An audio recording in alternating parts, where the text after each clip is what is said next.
Hello, I'm training to be an end-time survivor by listening and learning so I can live through what is shortly to come to pass on the earth. As we get closer to the end times, it's becoming more and more clear to me that there is no one person or group that's acting on behalf of all of us.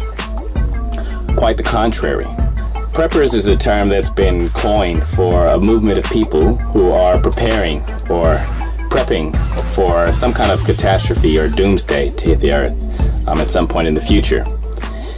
There definitely is a movement of such people out there, but if you look at us, we're actually as varied as the movements that exist outside of the prepper movement. Not only do we have very different formulas for how to survive, but we even have different ideas for how and where the trouble is going to come from.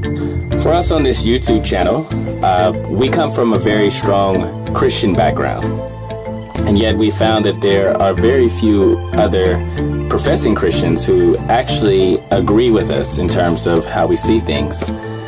We tend to find that we're more closely allied with people who come from no religious background at all.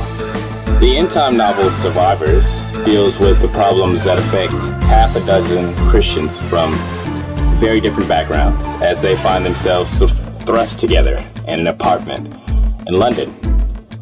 And then in the sequel, Listening, you have a Hindu, you have a Muslim, you have a Jew, and a pagan, all pushed together with a couple of Christians in a similar sort of plot where they're learning to coexist despite their different backgrounds.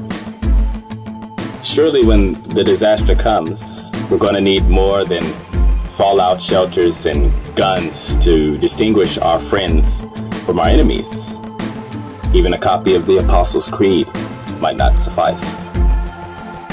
In other words, while I'm sure there are a lot of people out there who would like to think that they have the membership lists or at least the membership rules all worked out, in reality, I'm not sure that any one of us really does.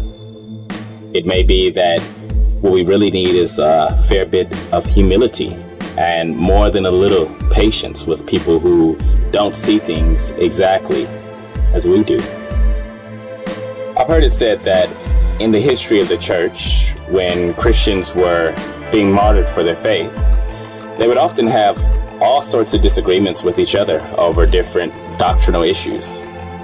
And for us, as we move into the end times, we may find that if we discover that we're thrown into the same cave with people whom we formerly thought of as heretics, that's the time where we need to just step back and lay it all out there before God and allow Him to show us how He wants us to relate to each other.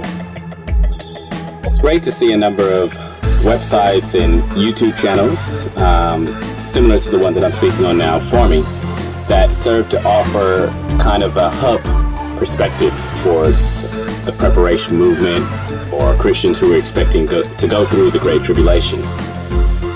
It would be ideal if we could unite and be as one, and yet I feel that a very important lesson for us as Christians, for this time in particular, is that we not be too quick to rush to judgment about who we're going to accept and who we're going to reject as part of this end time movement. Christian teaching is that in the end times, God is going to miraculously draw together 12 tribes from around the world.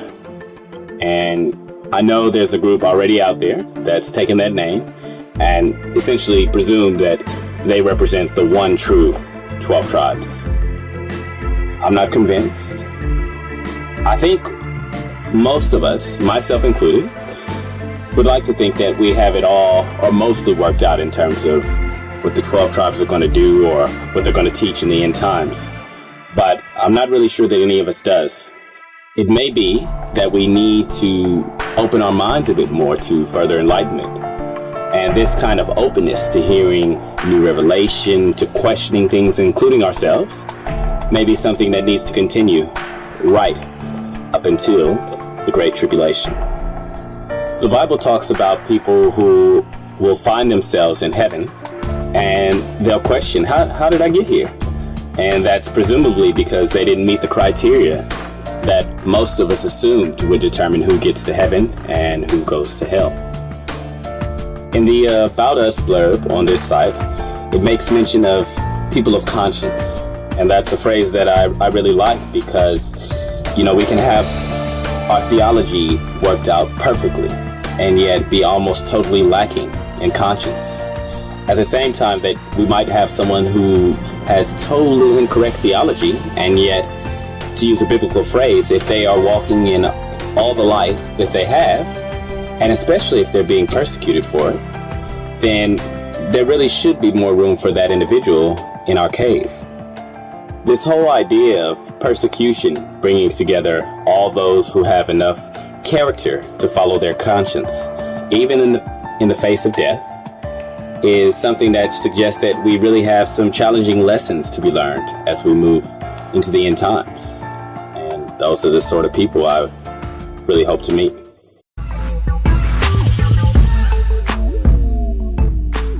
So if you like this video, or if it made you think, feel free to add your comments in the space below. And definitely do subscribe to the channel so you can get the latest videos as soon as they're uploaded. And stay tuned.